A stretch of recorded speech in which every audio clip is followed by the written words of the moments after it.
All right. Peace and blessings, family. Welcome to another episode of the Prolific Perspectives Podcast. Today, I have the honor of having a very distinguished guest, man. This brother is doing some very powerful things in the financial industry, in the business industry.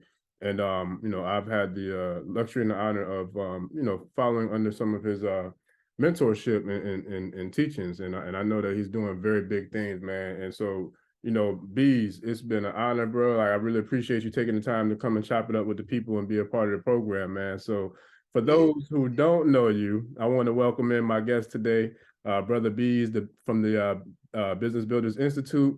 And brother, can you kind of share with the people a little backstory about, how you got into business, how you started, and then kind of like bring us up to speed to where you are now with the BBI?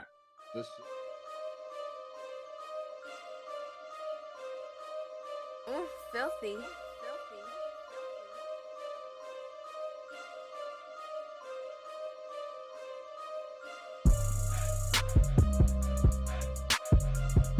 For sure. Well, first of all, thank you for bringing me on. It's a pleasure to be here, and I'm always happy to share the story, right? Just like I was telling you before, I can talk all day about it. But just for everybody out there, my name is Bjorn Hendricks, but nobody calls me Bjorn. It's a Swedish name, and I'm not Swedish, so I've been called Beez for the longest. On Instagram and other socials, it's Business Builder Beez. But my background, it started in corporate America, right? So I think that it's actually a good thing if you're going to learn a wealth building strategy from someone. One, they have to had some level of success with it first, right? But two, it's better if they were like fully trained on it, not just, hey, I hustled and figured out a way to do something, which is cool too. But I was trained on these methods because I was an IT strategy management consultant in corporate America. So I worked for Accenture, which is one of the top 3 global consulting firms. I worked at Microsoft. Also worked at some boutique consulting firms like in the Netherlands and such. But at Microsoft was my last corporate chapter before I left. And I have certifications like CISSP, Certified Information System Security Professional. I'm a Lean Six Sigma Black Belt. I'm a Lean IT expert. I'm an ITIL expert. All of these things are around process and improving the maturity of any company, right? It's also around best practices and methodologies, right? So I would be sent, like Microsoft would send me into a Fortune 500 company or some government agency to help to improve them and help them to scale, right? More efficient, efficiency between teams, systems that we put in place, processes documented and metrics identified and KPIs, things like that. So, when I left Microsoft, I was like, well, I could have done all of those things for myself too, for my own business. Right? I might as well put them into practice. And I believe everybody, if you're in your 9 to 5, take things from it, things that you learned that you were doing in your 9 to 5 to then, go into your entrepreneur chapter. And I started a business in private labeling, e-commerce. So Amazon, FBA, things like that. And I was sourcing from China and selling on Amazon. And that was where I made my first 7 figures. And it was like, wow, this I didn't even expect this to happen. I come from humble backgrounds. I'm, Jamaican and never even thought about all of that. I just wanted to keep it, have a decent life. But man, once I started unlocking these secrets, I was like, yo, this is the information I wish I knew. I was already exposed to mergers and acquisitions because in my consulting career, the acquisition would happen. I wasn't leading the acquisition, but I'd lead the merger. Okay. So now we got to incorporate multiple teams and different systems, and how do we improve that and reduce waste and things like that. So seeing it now in full action as a private investor, because I sold like my first 2 major brands that I created of that e-commerce products. Yeah, so I was like, wait, if I could sell it, I might as well start buying businesses too, because I was already exposed to it. Right. And you know, I'm sure you know that I don't go anywhere without this book. I know that's right. You know this is gonna come up. I got the audio version, man. After you put us on the game, I got the audio version. I didn't finish it yet, but I have to finish it though. I don't know if enough people know about that brother. He's a show within himself, to be honest. Can you Yes, kind of get sir. into the details of who he is and the power in that book that you're holding, brother? Yes, sir. Yes, sir. This book is required reading. I don't get any royalties from it or nothing, but I'm single-handedly responsible for it being on back order because I promote it so much. And I'm honestly telling you that, like, I'm not just saying it as a joke. I am single-handedly responsible for it. I learned that from his daughter. Right. His daughter told me that because I met his daughter. I don't know if you showed up for the call that we did, but she came into the BBI and she spoke to everybody. And she said that her father would be so proud of me, and tears came to my eyes. That's But crazy. anyway, let me explain more to the audience who he is. This is like the Jackie Robinson of business, yes, sir. Right? His name is Reginald Lewis. He was the first Black billionaire, and most of us don't know his name. Right. He became a billionaire because he did acquisitions, and he in particular used leverage buyout strategies to acquire a $1 billion company, Beatrice International. I think it was like 987 million or something like that, close to right there at $1 billion. And you know, we can all do it. This is a guy who his grandparents were, you know, came from slavery. Right. So it's not like he was, you know, in a well-to-do middle-class family or something. He grew up in Baltimore and you know, barely made it out, but he was able to become a billionaire. So I know any of us could do it too. That's fact, man. And it starts with the education, brother, because if you think about it, how in the world can we know about all the things that we know about, see all the things that we see, you know, in school that's irrelevant, have nothing to do with anything that we really going to deal with in the outside world for real, especially in like the, you know, elementary to high school level. But for us in the, you know, the Black and brown community, we've never heard this brother's name. You know what I'm saying? But we know the names of rappers and all kind of other people who, you know, I ain't knocking anybody's hustle, but they're not, I feel like, as impactful as his story is in terms of creating wealth, man. That's powerful. That's powerful. So let me ask you this. For your first two businesses, because you had, was it 2 e-commerce businesses that you scaled to 7 figures? Well, no. So I had multiple brands that I was creating. I got you. Like I started building, like after I started selling one product, like for example, I had a tool brand, right? Okay. So I started selling one product, then I was like, oh, well, let me get the complementary product to it. And then another one. And then that brand had a bunch of products together. So I was able to sell that. I got you. That's what's up. That's what's up. So now after doing that, what was the first business that you bought after you sold that business? What was the first business that, you know, that you purchased or that you know, acquired through acquisition? The first business I bought was actually way cheaper. It wasn't the typical strategy that I would teach. The reason why is because I knew it wasn't, I prefer to go for, you should know, I prefer to go for cash flowing businesses, right? We walk in and there's cash in there and, you know, that's all good. Right. But for that business, it wasn't necessarily cash flowing, but I wanted their customer list. Gotcha. Email list. Gotcha. So that acquisition was more for marketing growth, gotcha. For, you know what I'm saying, getting more of a market share. Right. So that was a marketing company that I also acquired. After that, that's when I started looking into what is not just recession proof, but recession profitable. What's going to be operating during a recession and making money, not just surviving, but thriving. Right. And then I started coming. That's when I came across my first laundromat. I was like, okay, let's go. And I had to do that. And then because that's the goal too, right? If you're going to acquire a business, some people feel like, yeah, but how are you going to get multiple businesses? I can't work in multiple businesses. I don't work in multiple businesses. You know what I'm saying? So what's the key though? Give them the key to why you don't and how you still make it happen. I know that, but I know the listeners will probably want to know, how do you buy multiple businesses, but yet you don't work in them or you don't handle them? How do you do that? I don't have that book next to me, but it's the book that's critical to changing my mindset over my life as I was growing up. And it was Rich Dad Poor Dad, Robert Kiyosaki. And in it, he talks about the cash flow quadrant. Yeah. Cash flow quadrant. Most of us start in E as an employee. We're working in the business. We're trading time for money. Then some people will say, hey, I'm tired of this. I want to work for myself. And then they go down to S, which is self-employed. Mhm. And most people think that's a great thing. I mean, hey, maybe it's a little bit better than employee, but not really. You still working in it. Now you're probably working even more. Right. Yes, you could say, no, I'm not going to work today, but then you don't get no money. Right. So you're still trading your time for money Right. on the S quadrant. But then the entrepreneur is who moves over to the B quadrant, the business owner, right? Mhm. The business owner. Now you're like a CEO. Now you're hiring people below you. Your process systems and people are put into place so that the business is running without you, and Right. you're handling the high level stuff in the direction of the company. You're not working in the business anymore. Now you're working on it, on top of it, and steering the direction of it, right? Which is cool. And I stayed there for a good while, but I realized the power of the final quadrant, and most of us forget about it or just don't think we could get to it. And that's the investor quadrant. Yeah. So in the investor quadrant, the mindset shifts. I don't want to work in it for sure, but I don't even want to work on it because that's still a job as a CEO. Yeah. I want to work above it as the investor.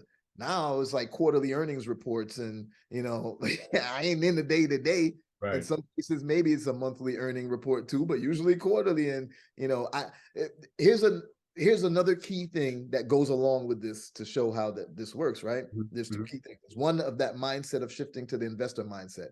Two is 25% of a watermelon is better than 100% of a grape. All right. Remember that. 25% of a watermelon is better than 100% of a grape. And too often, not just in the Black community, I think it's just people in general, we feel that, well, it's mine. I got nobody else can do it. Don't It's want me. to be a part of the team. Yeah. I'm like, nah, I'd rather have 10 people working for me doing it 80% as good as I do than me saying, hey, only I could do it 100% as good. Well, I can work on them to get better, but now my output and my throughput is way higher because we got everybody working towards the same goal. Right. So that was the second thing, that mindset of 100% of a watermelon 25% of a watermelon better than 100% of a grape. The final thing was, okay, I only want cash flowing businesses that are of a certain age and from motivated sellers. Why? Because I want to walk in, it got customers, it got employees, it got, if I'm gonna do a stock purchase, it got tax returns and years of the entity that I can then acquire the entity to. Mm-hmm. Now, if you combine these three things, when I'm walking in, I'm asking questions about the key employees in the business. Right. And when I take over, the employees are like, oh my God, am I going to be fired? And I'm like, no, I don't want to fire you. I want to give you raises because you're the reason why I'm interested in this business. Oh, you've been working here for 20 years? Oh, wow. How would you like to be a part owner too?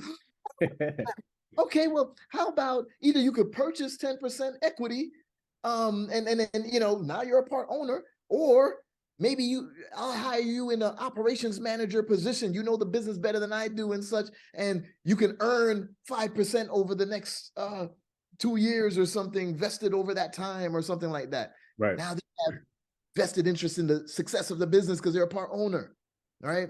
So all of those things go together in order to make sure that I'm not going to be working in it day to day.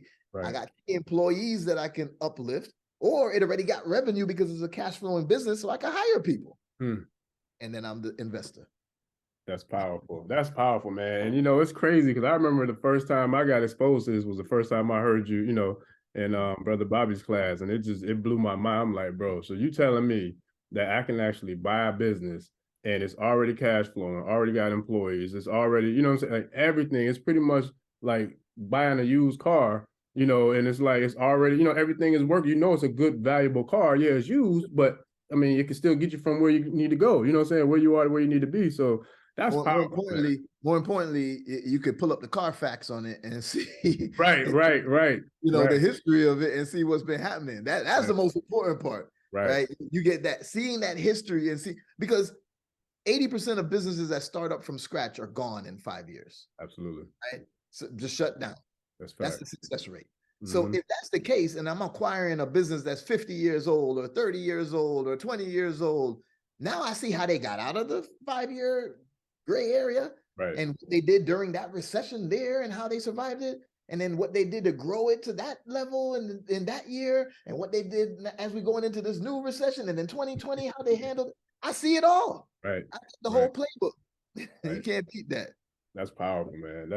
This is a very, very high level entrepreneurship conversation. So I kind of want to scale it down for the sake of those who are like, just getting into business or, interested in business, to kind of, build it back up to where we're going to go with the conversation. But how would a person that's never heard of anything that we're talking about, what would be their entry point into doing themselves a service to finding out the roadmap or the GPS to get into the realm of purchasing and buying businesses? Where would you tell that person to start?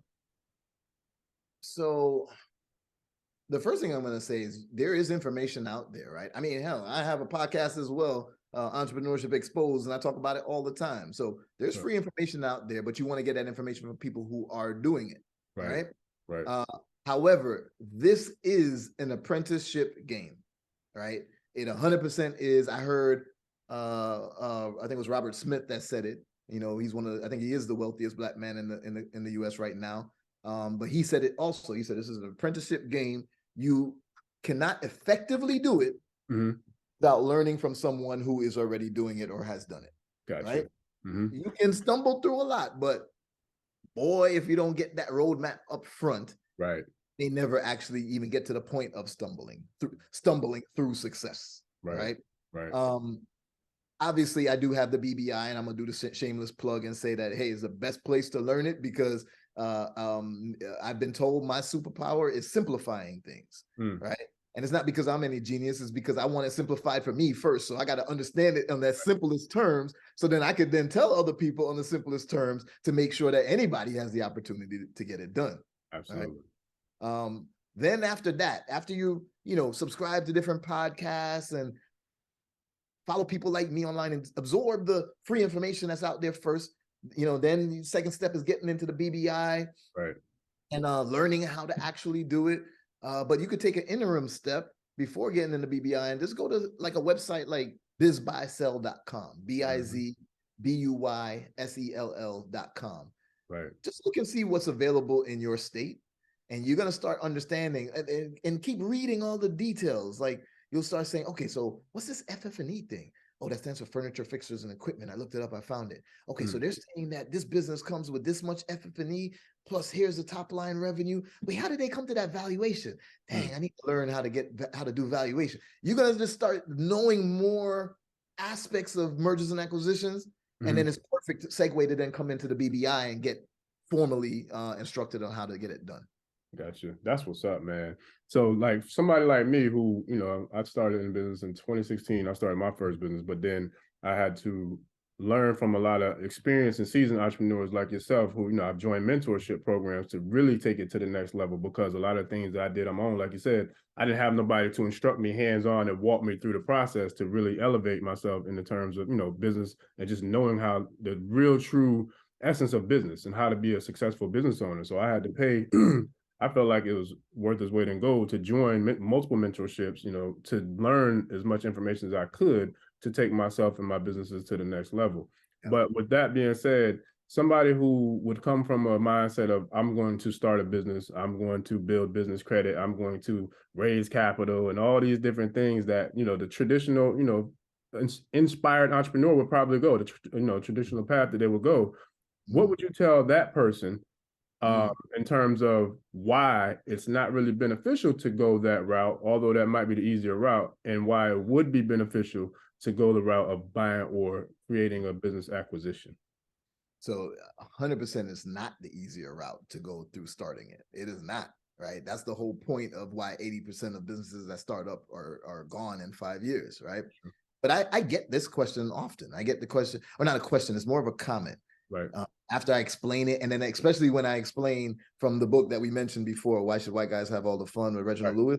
Right. When I explain how he did LBOs, and that's what got me started on LBOs, leveraged buyouts, right? So there's different ways of acquiring businesses, and you could do it the traditional way, where you, just like a house, you go to the bank and they give you a loan. It's called an SBA 7A loan, and that's it. You got to come with like 10% on your own and whatever. That's the simple way. But the LBOs is where we creatively structure the deal so that we could get the business with no money out of our pocket, right? Mm. So when I start explaining all of this, and I'm talking about, the EBITDA of the business and the SDE, and you got to get the SIM from the broker and then the P&Ls. I'm saying these things, and then people are like, "Oh wow, that's too much, man. That's crazy. I can't believe it's all of that." I think it's too much for me. So I think I just need to work on starting my business instead of acquiring. I was like, okay. So you're telling me that you're going to start a business and you don't want to know what a P&L is, profit and loss statement. Right. You don't want to know what the EBITDA or SDE is of your business. That's your profitability of it. You don't want to know about how to scale with an acquisition. You don't want to know, because that's the way that most companies scale. Right. Isn't scaling by let me hire more people and stuff. They just acquire another business and roll it in. Right. Right. So my whole point is that the things that I speak about is not unique to the acquisition. It's unique to business, period. So if you're afraid of the things that we're saying when it comes to buying the business, that's not a good sign for what your success that's going to happen in you starting one from scratch. Because it's way harder to start one from scratch, and you still need to know what P&Ls are and your balance sheets and how to look at your tax returns or what type. You need to know the same things no matter which situation that you go in. Facts. And and I love the way you broke that down, but I know you got tons of different examples and metaphors that you could use to kind of really bring it to light and bring clarity to people. But the first one I'm gonna use is it took Mark Zuckerberg, Facebook had to acquire Instagram to become Meta. Correct. You know what I'm saying? So, and I know you know a ton more of different acquisitions that, took whatever that parent company was when they acquired whatever the next company and took it to a whole nother stratosphere. Can you kind of give people a few examples of what this looks like when you say, instead of buying a business to expand and grow and scale, instead of working on just growing and scaling the business, you should acquire to take the business to, expand it and grow and scale? So I've learned, because I share a lot of information about different acquisitions that's happened, and I never get that good of a reaction like on social media. Like I get 5 likes. I get 5 likes. But when I post something where I'm dancing and having fun and get jokes, then people liking it like crazy, whatever. But so I've learned that it's better for me to use analogies that they would more so resonate with them and that type of thing, right? And I'm usually speaking to the Black community, so that's what I mean. I got you. The thing about it, I have a friend who I've been telling him about acquisitions for the longest, and he was like, okay, I got a lot of other things doing, and he just never came down that route. Then he went to a mastermind in Costa Rica, and the Sharks were there. Right. Okay. He asked Damon John and I forget which other one he asked, what's the secret to getting to a billionaire status, not just the millions? And they said, oh, no doubt about it, you got to acquire businesses. He was like, damn it, Beez, man, he's been talking about it as long as that, right? Now, when you look at that, the wealthy know that. Right. That the way to scale to those type of levels is by buying up other companies. Right. Now, our mentality of the average person, the average poor person in essence, would say, yeah, but I don't got no money to acquire a business. Right. But that's not how it works. Right. Credit for your SBA loans or LBOs can help you to acquire a business with no money out of your pocket. Doesn't mean the seller didn't get paid, just means no money came from you. Right? So when you look at this, if the wealthy know this, what are some examples? Now I'm gonna be terrible at this because I don't keep up with like pop culture stuff as much anymore. Right? I focus on Bloomberg and other things. But I know Jay-Z didn't become a billionaire from his music albums. I was gonna bring that up.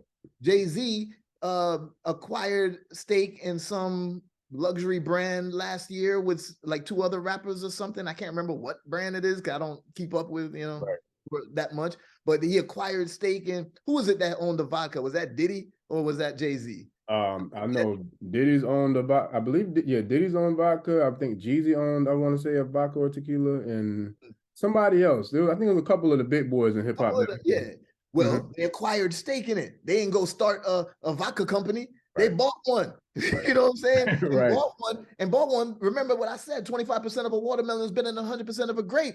They ain't go buy 100% of it. They were like, hey, we acquired 25% stake in this brand, and now we're promoting it and blah, blah, blah. And then we scale it beyond that. Yep. That's what we got to do. Right. And I could go on and on about the ultra wealthy. I mean, Kanye, I don't know what happened right now, but Kanye up and down, but he acquired stake. He had equity stake in partnerships that came in, use his name and his brand to partner up with Adidas, and he had stake in anything that was sold. That's a form of an acquisition. Right. So it's plenty of examples out there for sure. Yeah, and even Jay-Z, I'll go back to Jay-Z. He had multiple. He had Ace of Spades. He had Tidal. He had there was a bunch of them. Tidal. Yeah, I mean, bro, he just went. I mean, he went bananas with it, and I can't. It's so many other ones, right? That I know he's involved. I just can't think of him right now. But yeah, so that was a stake. He bought stake in. He acquired stake in Premier League football club, soccer club in England. He owns. He just acquired a stake in what's that new sport? Whittleball or pickleball. Have you ever heard of that? I can't keep up either with all that. There's some new thing coming up now. They got a league for it, and he bought. Wow. He acquired the minor league team that was in. Wow. Yeah, exactly. Yeah, you remember he bought into the Nets. He had to get rid of him. He bought into the Nets, but we could go on. Right. You got the point. Right. So let me ask you this then. I know that you have a particular niche in terms of what your ideal business is to purchase. So can you kind of like share to the people what you look for and what are like the key identifiers for these particular businesses that you prefer to purchase when you buy them? Because also, we'll get into that later, but you also have a business that you actually buy businesses for entrepreneurs and investors, but we can get into that a little bit later in the show. But what is it exactly that you look for in a business before you start the process of getting into the acquisition offers? Well, I want to make sure anybody listening to this, don't listen to what I say and be like, okay, that's going to be what I'm doing too. Gotcha. Everybody got to, create your own acquisition criteria. That's one of the first steps that I tell everybody to do. Gotcha. And I first start with, what's my ultimate goal? Some people may say my ultimate goal is to be a billionaire. Some people might say my ultimate goal is to be a millionaire. Some other people might say my ultimate goal is to have as much time freedom as I can. That's me. Right. So there's certain decisions that I could make that could give me more money. Right. But then it may take away more time from me. Gotcha. And my ultimate goal is more time. So I that's my first focal point. Then I built my acquisition criteria around that. Mm-hmm. I only go after cash flowing businesses. One of the members of our community in BBI, he's actually a coach now too. Big Joe, he just completed the acquisition of a college, right? And I was amazed at that. But then as he showed me and broke down the deal and everything, I realized that he did he acquired a business that was in distress. Like it did good during 2020 and pivot to being online and all of that stuff. So it had some good assets, but he acquired something that was distressed. I personally don't like that model, but there's nothing wrong with it. That's just me don't want to do it. Right. And I'm saying that because I don't want to have to build it back up. Gotcha. Right? But he has a very specific thing that he's looking for. I want something that's cash flowing already. I'm going to walk in. It has to have at least a certain amount of employees because I need to know that there's some key employees I could promote up because I don't want to work in it. I want my time freedom, right? It has to have enough cash flow so that I can hire a very good CEO or some sort of operator if there's no one to elevate up because I don't want to work in it. I want my time back. Right. It has to have a certain amount of top line revenue because I know how to utilize the financial system to get more funding. So if like there's this company I'm going after right now and it's a $5 million acquisition, but their top line revenue is $20 million. And out of that top line revenue, they only keep about 2 million, right? So some people may hear that and be like, oh, that's not a good profit margin. You're only keeping 10%. But I'm not building it up and trying to struggle with only 10% profit to help me grow. No, it already grew. It's already there. When I walk in, I got 2 million in cash flow for me. You see what I'm saying? Right. So I need something that I can now say, I love that top line revenue of 20 million, because the banks don't care how much I keep. They don't care that I'm only keeping 2 million. They care how much I'm running through the bank. So now that 20 million, I'm gonna go get funding and go get another 10 to 15 million that I could use to buy another company that I roll up into it. Right. So to me, it's all about, it got to be a way for it to be turnkey. It has to be cash flowing. It has to be in an industry that I see growth coming in. Gotcha. Right. And lastly, well, no, I guess that sums it up, because that's under an industry I see growth coming in. And that's really what it is. So I go after things like, and the last one, not recession proof, but recession profitable. Those things that when 2020 hit and everybody was locked up and businesses started to fail, that I want the ones that didn't just like, I made it. But no, they were like, man, I did great. Like, those are the ones that I want. That's facts. I learned a big lesson in that, man, because that's how I kind of got stuck out there I was in public speaking. And of course, if everything shut down, who are you going to speak in front of? Exactly. So that's when I went and hollered at y'all boys, man. You know what I'm saying? That whole crew. And just join the mentorships to figure out different ways, to make sure if the world shut down again, I'm still able to get to the bag, man. So that's very, very, very powerful information. Like, we have to be able to have the foresight to think, ahead into the future. Yes, so let me ask you this, Beez.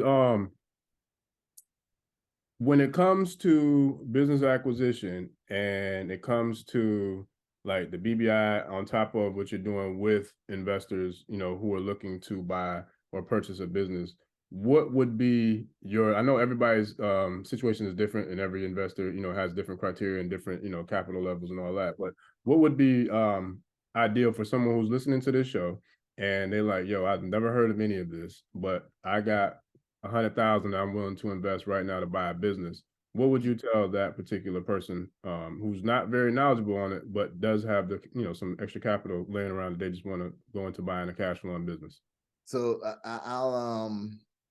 it's funny because I've structured my different companies and programs based on that, the tiers that people would need and what they could do. Right. Somebody that had $100,000 only, right? They don't got no debt or nothing, but they still got, 100,000 available, ready to invest in something.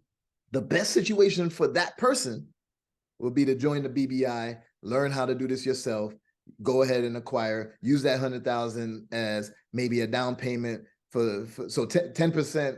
If that 100,000 was 10%, that'd be $1 million business you're acquiring. I encourage people to acquire a little bit higher than that, but at least you have something that you could down pay if you wanted to put down towards it. But you can also, like we know, do the leverage buyout so that you don't have to put nothing down. Right. That would be the best bet for somebody. Join the BBI, especially if you came in at the VIP tier and get the extra information that we go over and the extra hand-holding. Now you could do it all on your own and for a fraction of, instead of spending that whole 100,000, right? However, I do have in another company called Capital Beez, I have the service called $1 Trillion Club, where we do acquisition consultation. So we'll help to get something acquired for you. But there's two ways, because I'm not going to do an LBO, which is completely zero out of your pocket, and then give it to you. I might as well keep that. If I do all the work, why? You know what I'm saying? Right. So people have to pay me to do it for them, right? So here's the thing. If you're paying me to do it for you, you're gonna have some skin in the game as well. And you probably still need to come up with 10 to 20% of the cost of the business. Right. So now you're paying me to do it, plus you got to come up with 10 to 20%. Some people don't mind this because they're like, I know how to mow my lawn, but I still hire the landscapers. I just want to do it, right? That's cool. But the third option, so you got me to do it for you in Capital Beez, or you can learn it for yourself, which is definitely the best option and way cheaper and everything. But then the third option is, because I created the BBI, which is a network of investors, we sometimes come together and doing deals together, right? So maybe there's a deal I'm going to do and you want to buy in and get a little percentage and, and be an LP, a limited partner you're not in the day-to-day or nothing. You just want to get it and just have the money paying out over some time. And we have an exit plan of 5 years, and you can sell your equity in 5 years. So not only were you getting paid yearly, but you also get that payout from the equity you own when we sell. Sure, that's another option for people, but those are the 3 main ways. But I highly encourage people, learn it yourself. Right. Or if you're like me and your goal is time freedom, and the last one that I mentioned, which is just come in on an investment with me or someone else in the community, for sure. Got you. I like that answer, man. With that, can you get into what a leverage buyout is and what the process? How do you, like, you're a guy who's, system oriented, and the systems and processes is kind of like what got you where you are now. So can you kind of break down the process of a leverage buyout? For sure. So I highly encourage everybody to read that book, Why Should White Guys Have All the Fun? It's going to give you even more insight. But a leverage buyout is when you incur debt inside of the business you're trying to acquire in order to pay for the acquisition. That's why we say no money came out of your pocket. The seller still gets paid, but we put debt in the business to pay for that.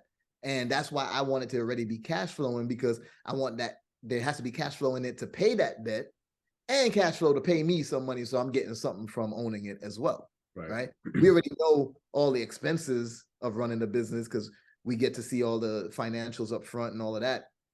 So after the financials, there's a certain amount of profit, and that there needs to be enough profit to pay for the debt, plus to pay for, paying me some money too. Right. So now when it comes to the LBO, it's all about how you stack the deal.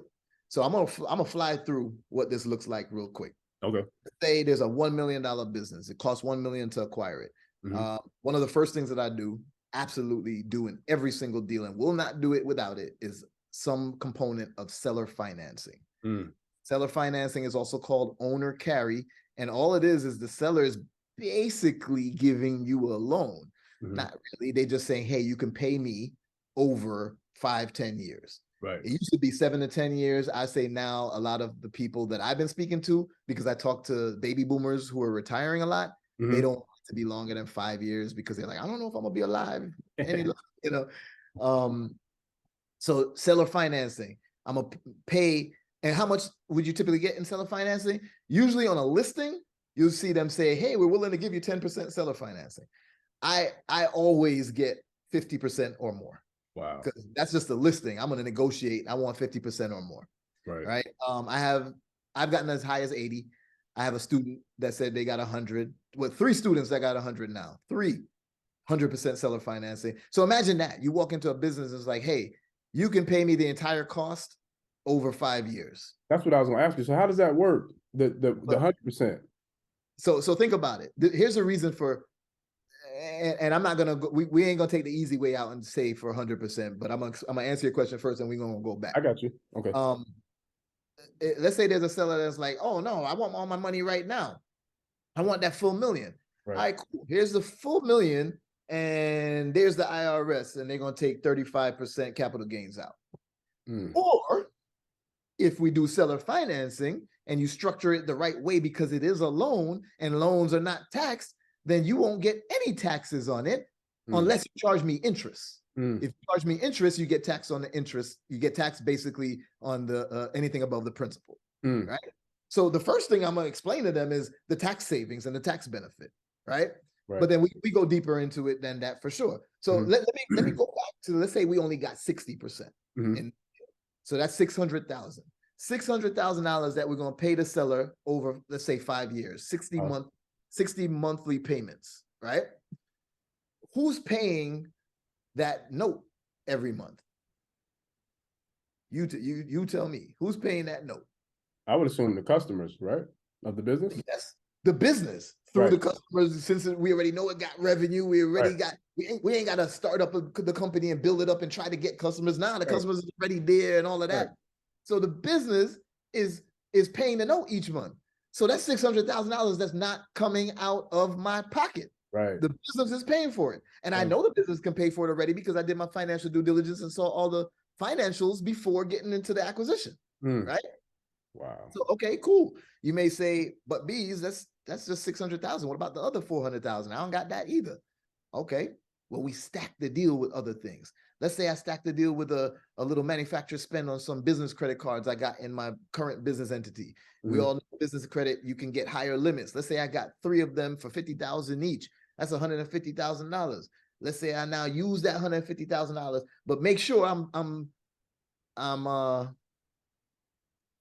intentional about it. Right.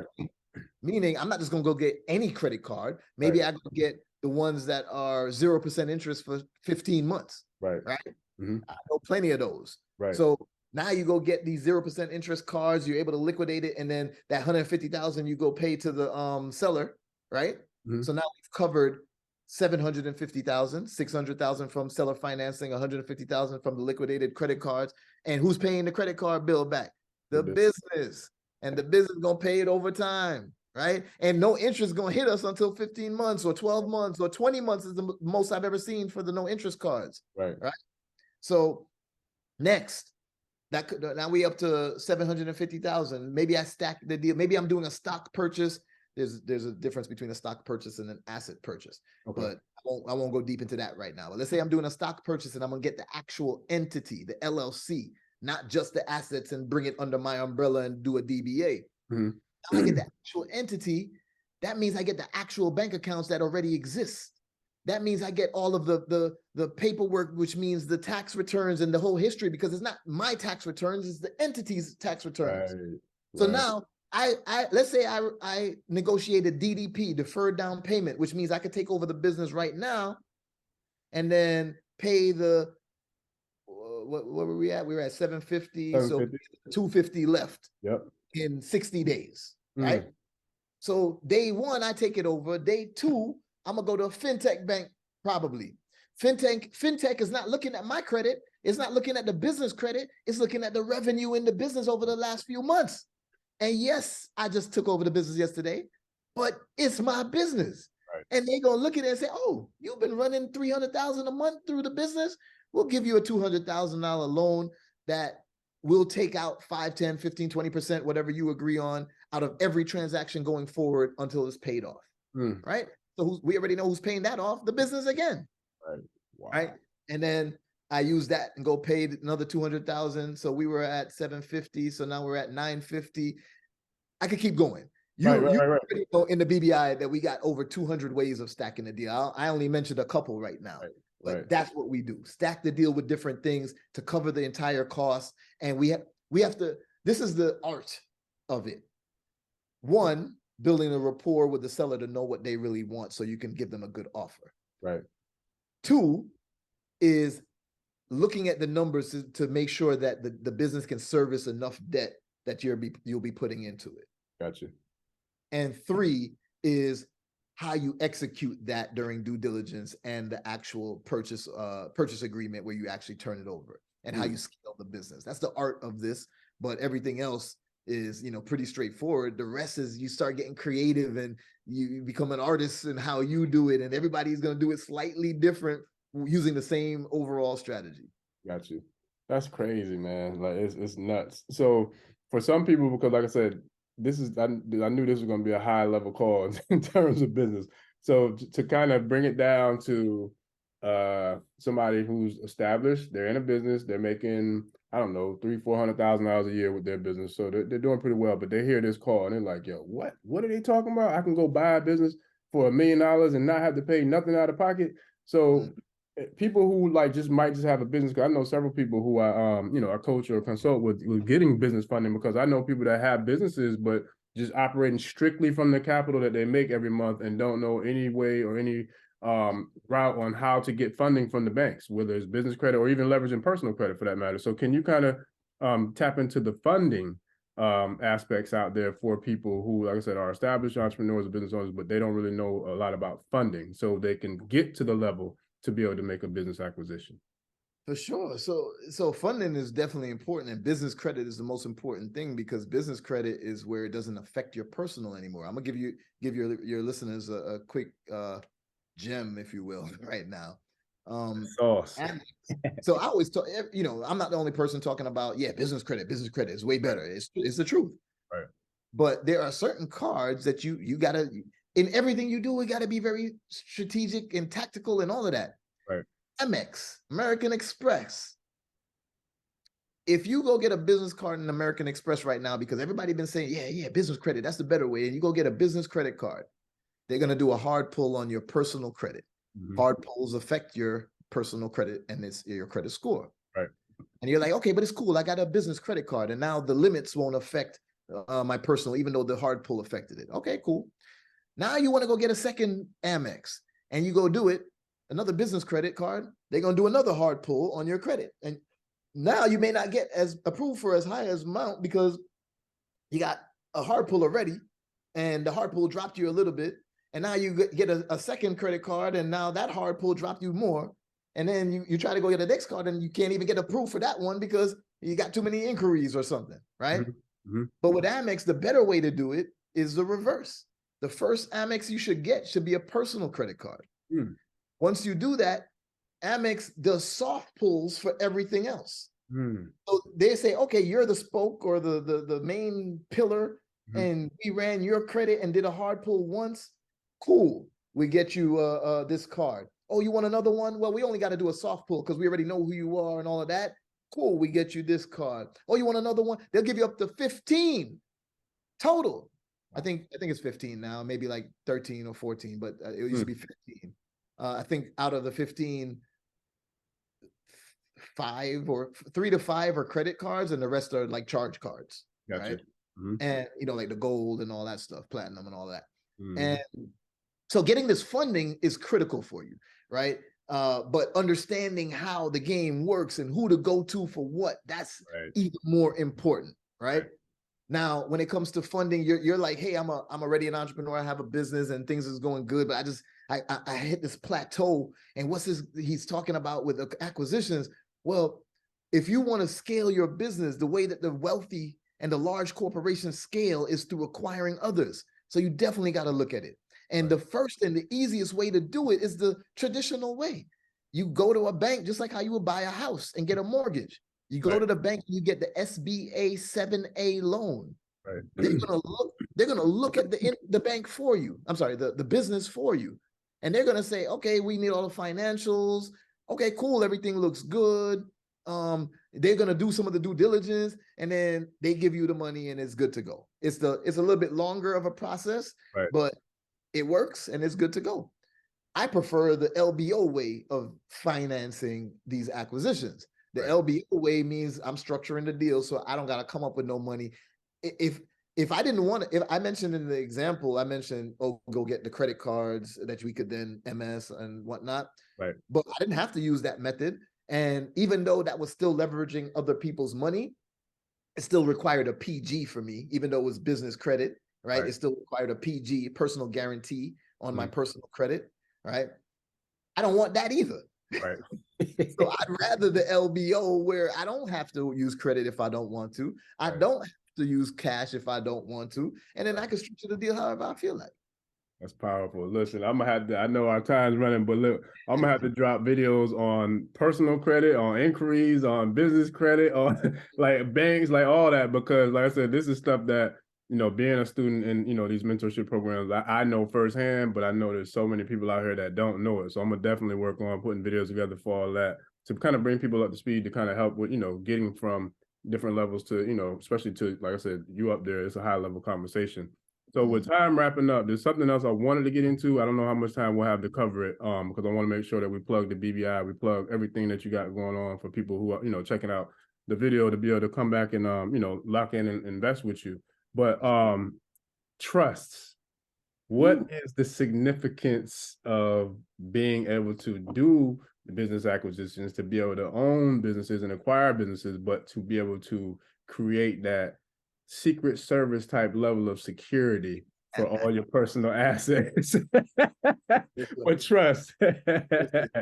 Ooh, that right there. I won't even pretend that I'm an expert in it. I'm a super student in it. When it comes to the trust, I've gone through maybe 6 or 7 iterations of it right now, because I learned new things like, oh, damn, I'm supposed to set it up like that. And then I had to do other things, right?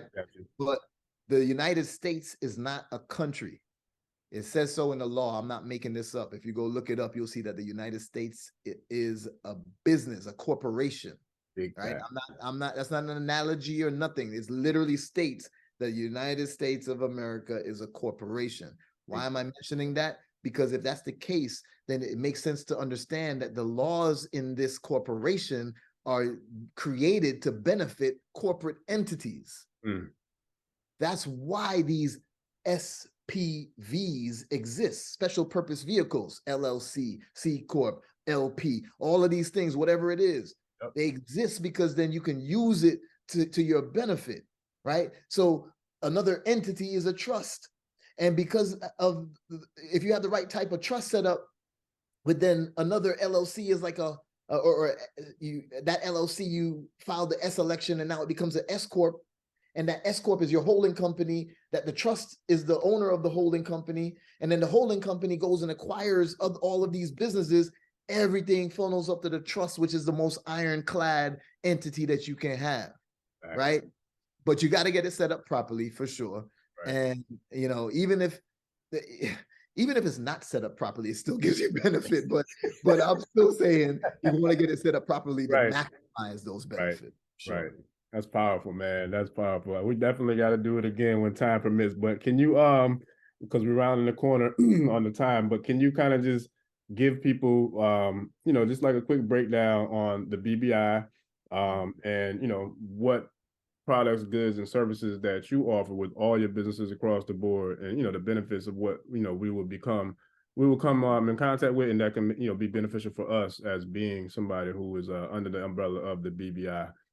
Okay. Well, you said all the benefits of all my business across the board. I don't know if we let's stick with the BBI. Everybody wants some pest control, or, you know, pool created, or the nightclub. Laundromat, the club in Miami. But my main two ones that I am still, unfortunately, I say unfortunately because all the others, I'm not the manager, I'm not the CEO, whatever. But there's still, well, technically three. But there's two major ones that I still am, and that's the BBI and Capital Beez. BBI is where I teach this. I teach how to build, not just how to acquire businesses, but how to scale businesses, right? So how to build them from scratch, or how to acquire them and build them up, right? We go into both, but obviously the main focus is on how to acquire them, because that is the more powerful investment strategy, right?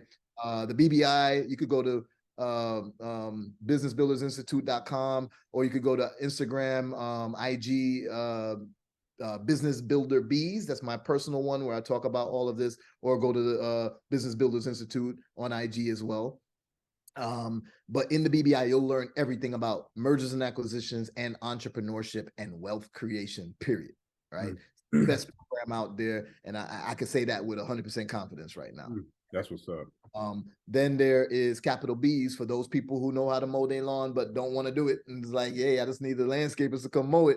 Well, we can actually get it done for you. We got two programs. It's the overall service is called a $1 Trillion Club. We got an executive tier and a presidential tier. The only main difference between the two is how it's funded, right? LBO versus the traditional way, and going through like your SBA 7A loan and that type of stuff. Gotcha.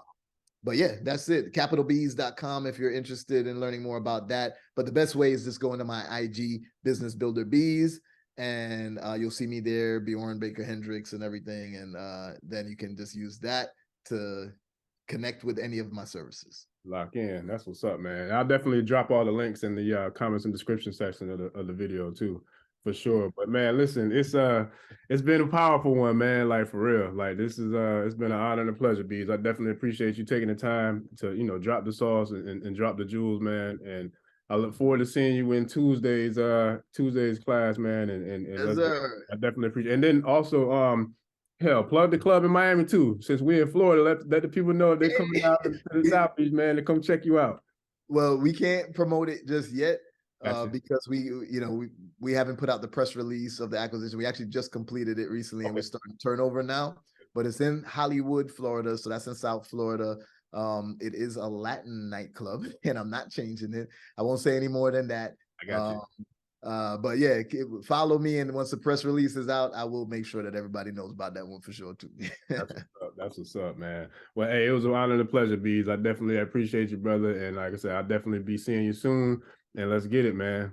Let's get it, man. Let's buy businesses, brother, all Yes, day. sir. Yes, sir.